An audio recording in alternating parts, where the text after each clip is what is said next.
Video বানাবো, নড়তে মাছটা নড়বে তারপর। কাকিমা একদম হিসাবে মাছ। এই দাদাকে অনেকদিন পরে দেখা গেল আমাদের বাড়ির সামনে। মাছ নিল আজকে, কই মাছ আর বরলি মাছ নিল। বলে দিয়ে দিল। কই মাছগুলো অনেক বড় বড়, এক একটা প্রায় 200-250 গ্রাম ওজনের। আর মা অনেকগুলো বরলি মাছ নিল। এই রেসিপির জন্য আমাদের লাগছে বড় সাইজের কই মাছ। এটা এক একটা মাছ 200-250 গ্রাম করে আছে। কেটে ধুয়ে ভালো করে পরিষ্কার করে এটা নুন হলুদ আর সামান্য পরিমাণ সর্ষের তেল মাখিয়ে রাখা আছে।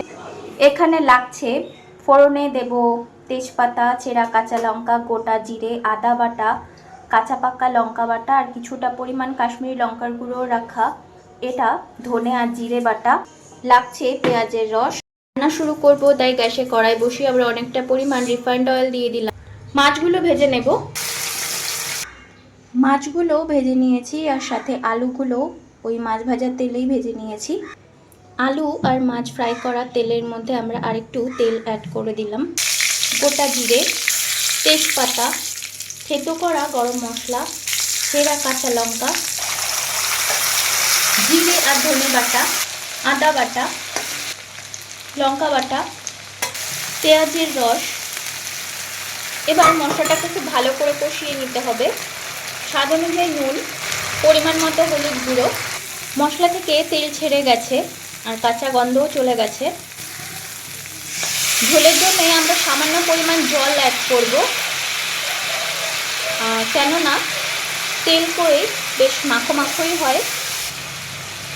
তেলে ভেজে রাখা আলুগুলো দিয়ে দিলাম, মাছগুলো দিয়ে দিলাম। গরম মশলা গুঁড়ো, এটা আমরা আজকে প্যাকেটেরটাই ইউজ করছি। আমরা এটা সানরাইজের শাহি গরম মশলা পাউডার আজকে দিলাম। এটা স্বাদে গন্ধে অতুলনীয়। তৈরি হয়ে গেছে আমাদের এই যে তেল কই। এটা গরম ভাতের সাথে খেতে দুর্দান্ত লাগবে। আজকের রেসিপি আপনাদের কেমন লাগলো অবশ্যই কমেন্টস করে আমাকে জানাবেন। রেসিপিটি পছন্দ হলে একটি লাইক এবং চ্যানেলটিকে সাবস্ক্রাইব করে আমাদের সাথে থাকবেন। আজকের মতো এখানেই রাখছি, দেখা হবে এই চ্যানেলে নতুন কোনো রেসিপি নিয়ে। আজকের মতো গুড বাই।